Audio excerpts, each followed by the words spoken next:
Welcome back to Rams Revealed, everyone. As you know, LA looking to bounce back from that disappointing loss at home as they go on the road to face the Baltimore Ravens. And we are fortunate to sit down with Shaun Dolac today for a variety of reasons. In part because we know the Rams are banged up at linebacker as they get set for Week 6. And also talk about a moment to have a little perspective and to be able to overcome some adversity. Man, no one's done that better than Shaun, on and off the field.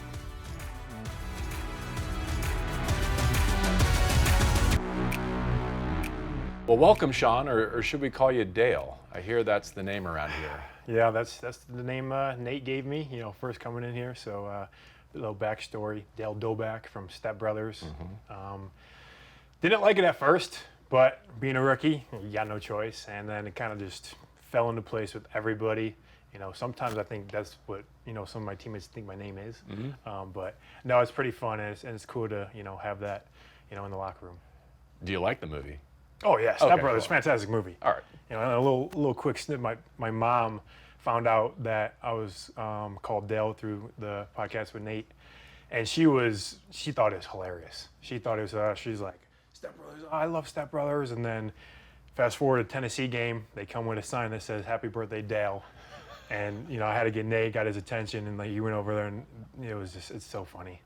Happy 24th, by the way. That was in September? Yeah. Okay, excellent. Well, we got to get you connected with John C. Reilly now. That's the next step in the process. That'd be pretty cool, huh? How was your mini bye weekend, your open weekend in the National Football League? Few and far between, I know. Yeah, it was pretty good. Hopefully, wish we could have got the W. It went a lot better, but things happen, and got to spend a little time at Universal Studios with my girlfriend, and seeing the horror houses over there. So that was a little good time together, but overall, it was pretty good. You're a Halloween guy? I'd say so. I like, scary movies, but, at the same time. But any favorites? Halloween, Michael Myers stuff. Just the classic older ones. Not for me. Don't like scary movies. No, don't like chocolate. Halloween, not my thing. Chocolate, so we're going to breeze right past that. That's fine. That's fine by me. Back to the football.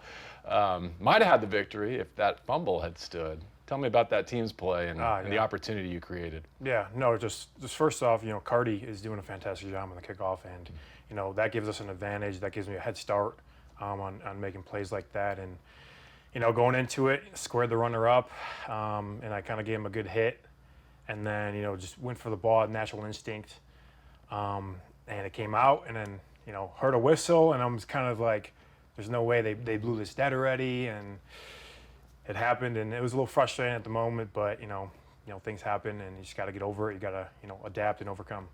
You've made a great first impression in the kicking game. This week, I wonder if there might be more on your plate. I understand that Omar's banged up. How do you prepare for the possibility of stepping into some defensive reps in Baltimore? Yeah, the preparation doesn't change. Each week, I have my preparation that just stays the same, and going into this week, it's not going to change.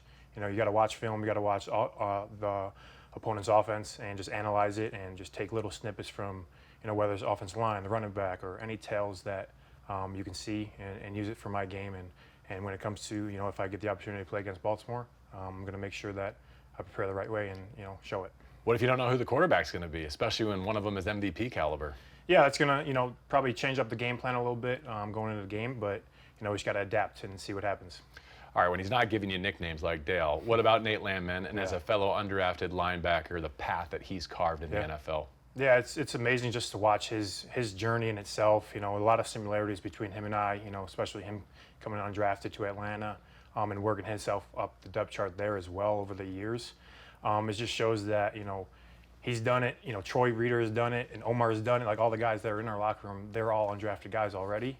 And anybody that I can ask questions to. I know he might not have the answer at the time, but he's going to find it, help me out, and allow me to adapt. And just, looking up to him and all the guys in our linebacker room, it just makes me better. How did you make this team? The hard work.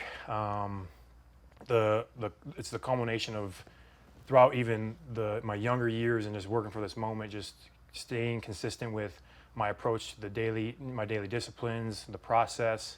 And just believing in myself and making sure that if I continue to get better one day at a time, it's going to work out, and that's what it did. What did it feel like preseason game number 3 to be in street clothes, knowing that you were on the roster? It was awesome.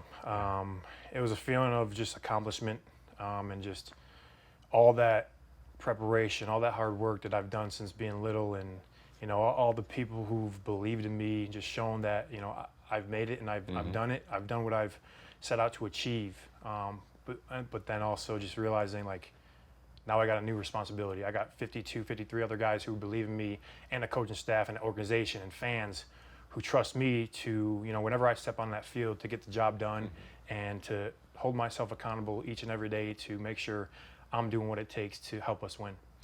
One of those people who clearly believed in you, your position coach, Greg Williams. I remember going back to the spring, him saying publicly that, Shaun could teach anyone the defense right now.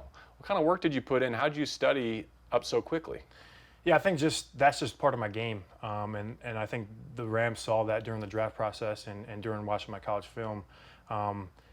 Every little film study that I do or practice rep, it all takes account for, and I'm going to put everything I have into studying the film, studying the reps, studying the play calls, and that's what I did during OTAs. I got the play right. Like I think I asked him before I even got here, hey, do you think I get the playbook to start studying all that stuff? He's like, you got to wait till you get here, sign some things, and then we'll get it to you. So, but yeah, like right when I first day got the game plan or got the playbook, did what I could to study just hours and hours, write stuff down, memorize things, and just get the reps throughout practice to make sure that I solidify things. You're a long way from home, aren't you, geographically? Yeah, I think it'd take a day or so to drive back home, but no, it's pretty cool out west.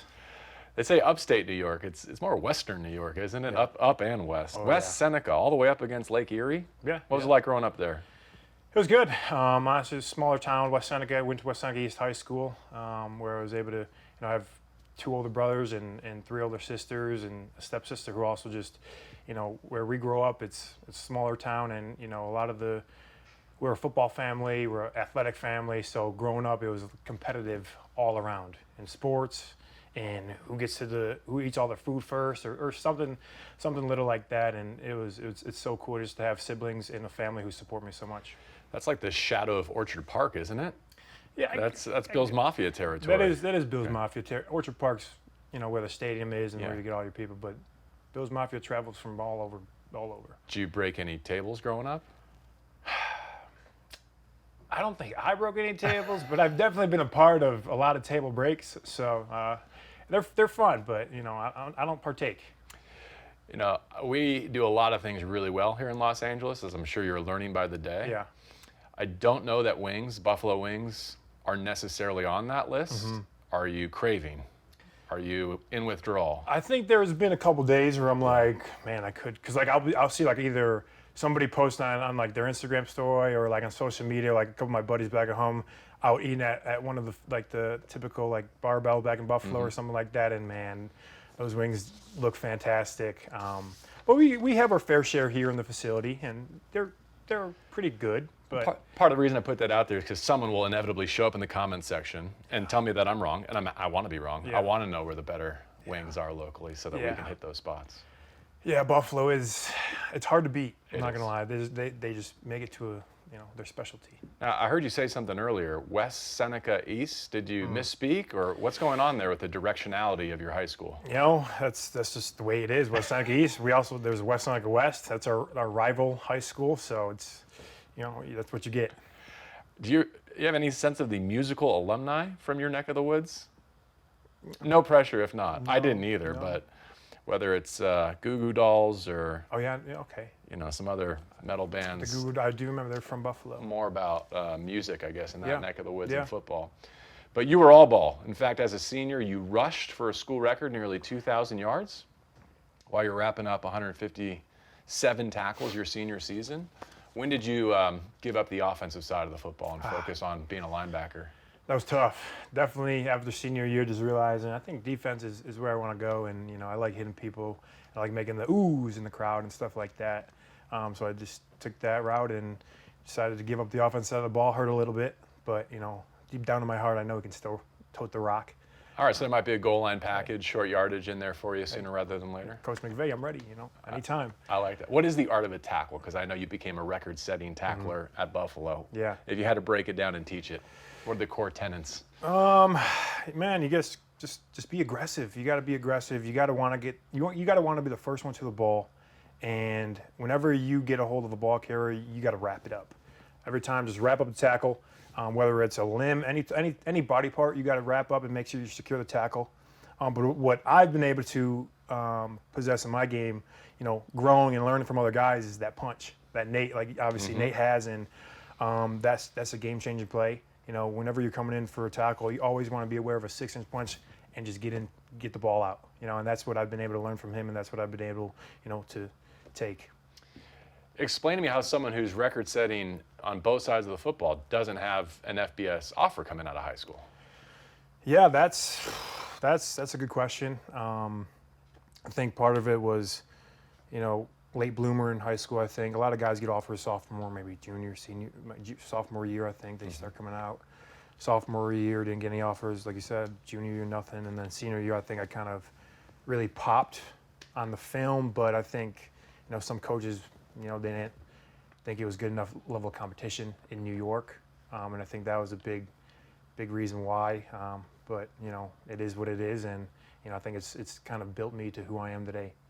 Is that part of why you did the prep year, to have another season to prove yourself to college coaches? Yeah, I think taking the prep school route, another belief in myself, and just knowing that I think I worked so hard and I deserve, to earn a FBS offer. So that's the route I took. I went to Milford Academy, ended up doing pretty good there.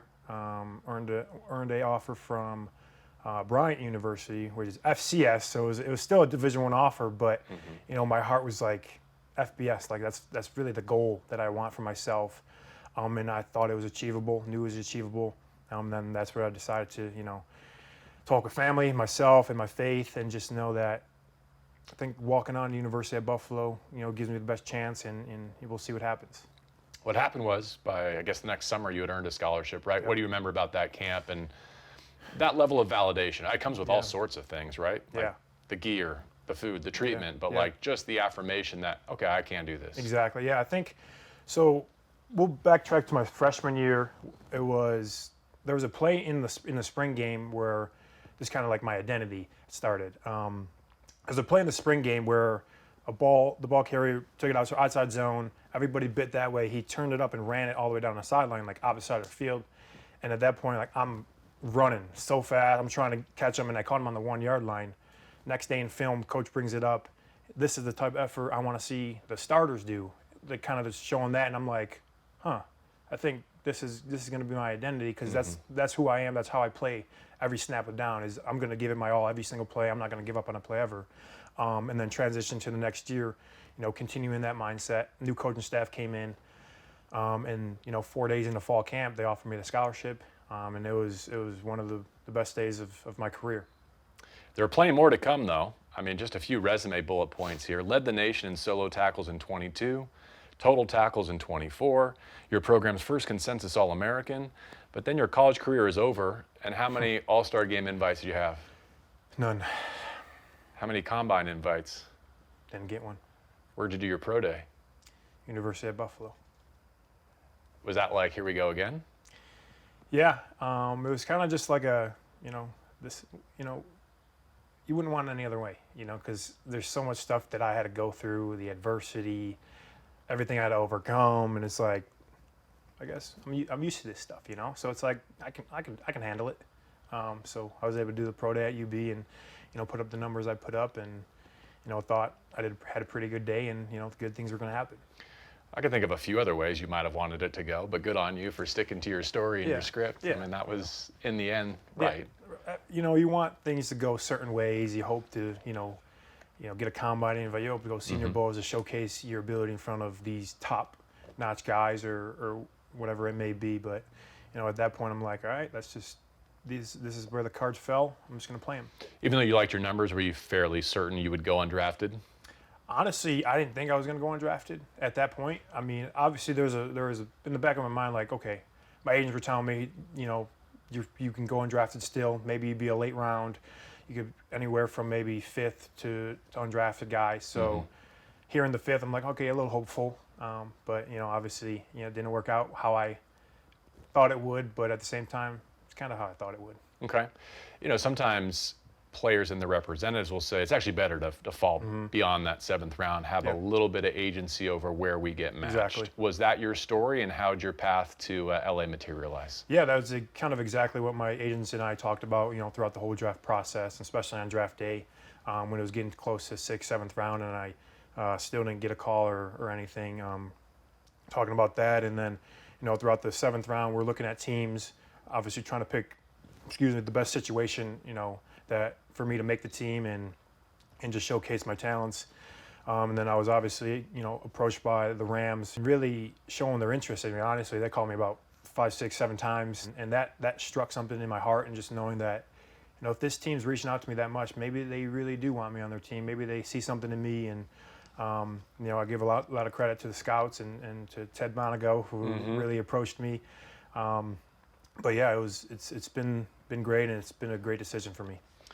You mentioned some siblings along the way. Maybe you can give us the full rundown, but especially those older brothers, probably influential in your football life. Oh yeah, for sure. I mean, those 2 guys, Ian and John, they both started football about 5 or 6 years old, just like I did. And watching them, I was like, I want to play football too. Like, just watching them grow into football players, and then seeing them, like, I want to be better than them. So I think that that path that they carved allowed me to, be where I am. So I owe a lot to them and a lot to my family as well. Take me back to the winter of 2014. Yeah. My dad was diagnosed with esophagus cancer, and that was tough to hear. My mom and him coming in and just talking about it, saying, but the way my mom approached it, the mindset of, we're going to beat this thing and go through life, just like any other day, just continue just to live our lives and cherish moments together. It was hard just on the family, and being I think 13, 14-year-old kid, it was hard to comprehend a little bit, not knowing how the situation was going to pan out. Just seeing that and just kind of continuing your daily life, it was tough on the family when you look at it now. And my mom, just realizing how much she had to do for my dad just to make sure that he was not suffering in pain or suffering just to, be around us. They had so many different cancer treatments they had to go to. They went to Roswell Park up in Buffalo, New York, Cancer Institute, and for about a year he was doing chemo treatments, doing well, and they ended up, basically clearing him of the cancer in his throat. And I think a month or 2 later, he ended up having pain, I think, in his kidneys, and they ended up saying, "Oh yeah, it's kind of traveled into your kidneys," which was a shocker. Didn't really see it coming, and they didn't give him, I guess, much time left at that point. And they ended up traveling to Atlanta, where they got to another hospital and try to get more chemotherapy and more treatment. But ultimately, it got really bad to where he had to be in hospice care. And at that point, I just remember being home and my sister Bianca coming in and saying we had to go to the hospital because he wasn't doing well. And then that night or a couple nights later, he ended up passing away, which was really hard on just obviously the family, and just knowing that my dad's gone, and not knowing where life's going to take me at that point. And being so young, it's like you're just kind of confused and don't know what else to do. So that was just one struggle and one adversity that our family had to overcome. You were 15 at the time, give or take? Yeah. Just want to pause here and give you the chance to offer any perspective, guidance to those who are struggling with cancer themselves or had their family social network rocked by something that you've experienced. Yeah. I would just say just keep fighting and just never give up hope. There's going to be days where it's really dark and you feel like giving up, man, but just keep going. Because there's going to be days where there is light at the end of the tunnel, and no matter what happens, just continue to move one foot in front of the other, and cherish every part of life that you have with family, with friends, because you never know. And just just be grateful, be blessed, and just continue to live the life that you want to live. How does your father's legacy impact your football performance? Yeah, just knowing that guy that's been, you know, the teacher of the game for me and my brothers, and just knowing that how much he loved the game and how much he loved watching his sons and daughters just play sports in general, man. It's just knowing that he's up there smiling and he's proud of me, and just knowing that everything I do, you know, there's nothing I can do that'll disappoint him, because, you know, he loved us so much as a family, and I'm just so thankful to learn so much from him, and just be a blessing or an inspiration to others that may be going through the same thing that I went through as a young kid or are going through now. I'm sure you thought of him when your NFL dream finally came true. And I know that because I watched the amazing piece the Rams did as part of Crucial Catch Week. Brought tears to my eyes again this morning, getting ready to sit down with you. Thank you. I know you're proud of me, Dad. I know you're proud of me. I'm going to have a day today. I'm going to play for you.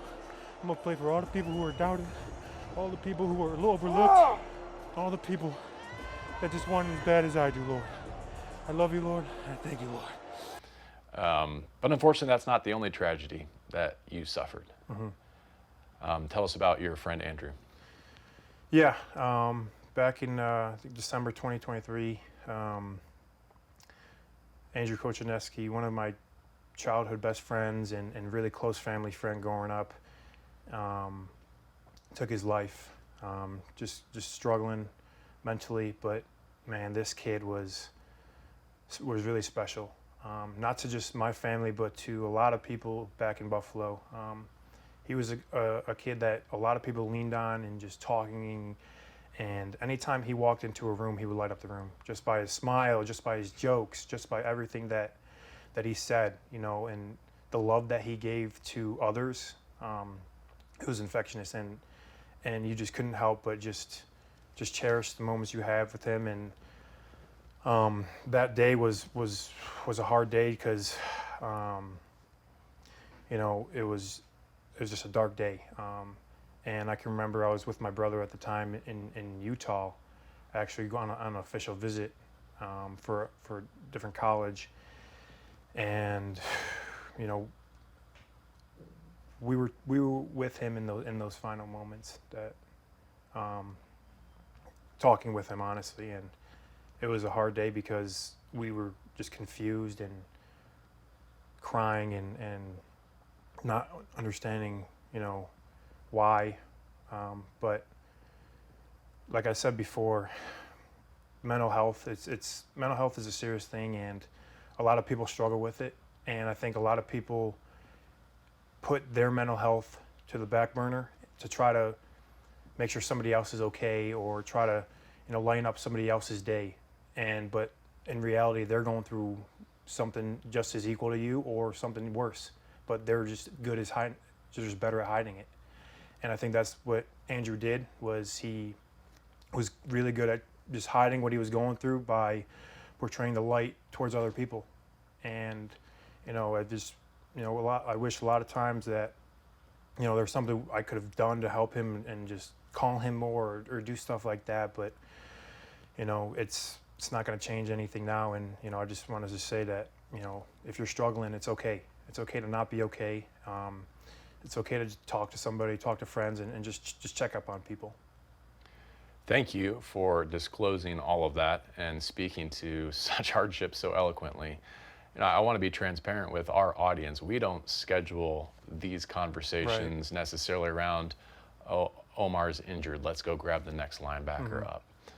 But it does fall at an interesting time to be sitting here with you when I think our fan base is downright furious, right? It's probably sat through just a sour weekend because of the results on the football field. And I want them to know about the people inside the helmet and the things that you've actually endured, and maybe the perspective that gives you and teammates like you as you look to bounce back from a rivalry loss and go try it again in Baltimore. Like, how does your depth of experience, life experience, inform the ups and downs of the football life?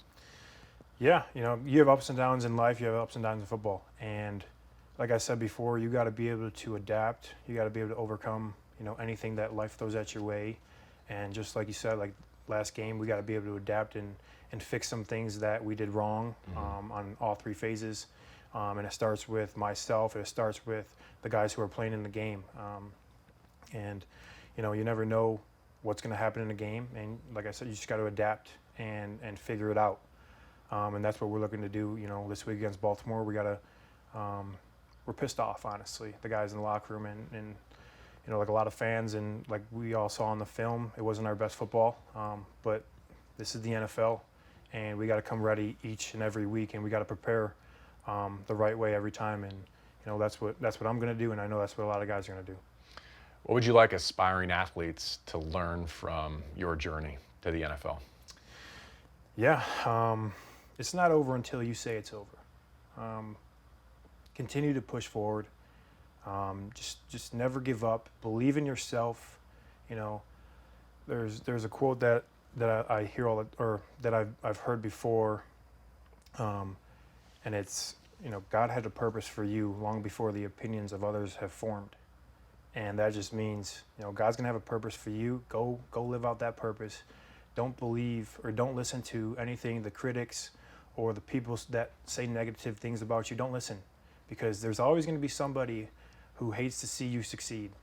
And as long as you continue to push forward, as long as you continue to fuel the fire with all the doubters, with all the non-believers, man, you can reach the sky, man, and continue. And that's what I've just, built my success on is all the people who continue to doubt me, all the people who continue to say, you're not going to make it to the NFL, you're not going to do this, you're not going to play, you're going to get limited reps. Like, you just made it just because this so-and-so got hurt or something like that. No, I don't care what you're saying. I've put in the work. I've done what it takes to be here, and I'm going to continue to do what it takes to be here and play here. And you're going to see that on tape. You're going to see that by the way I play, just how fast I play, the effort I play with, and the resiliency that I'm going to play each and every down. Because you're such a fan of the sport and come from a football family, yeah. Are you ever starstruck, either looking around your own locker room or across the field at some of the guys that you share a profession with currently? I thought I would be, but honestly, not really, just because, like, I've been playing this game for so long and I've wanted to make it to the NFL for so long that I've kind of put all that to the side to really focus on what I need to do and how I can improve this football team and how I can improve as a player myself. So I think when I look back, like after this season or something like that, maybe just be like, that's Matt Stafford, that's Devontae. Like, I grew up watching these guys. I think stuff like that will click soon. But right now, I'm just worried about what I can do to help this football team win and just being me. Before I let you go, I thought of one more nickname thing. Did I remember this from the preseason correctly, that you called Jarquez Hunter Big Country? Big Country. Did you come up with that? No, I think G Money came up with that one. Okay, that's a good one. In our linebacker room. But hey, that's Big Country now. When he gets the rock, he's running downhill, and Jai is one of my favorite guys on the team, and he's a good dude, and that nickname fits him well. The future is bright for the Los Angeles Rams with Big Country and Dale leading the way on both sides of the ball. Thanks for your time. I appreciate you. Good luck this week. Thank you.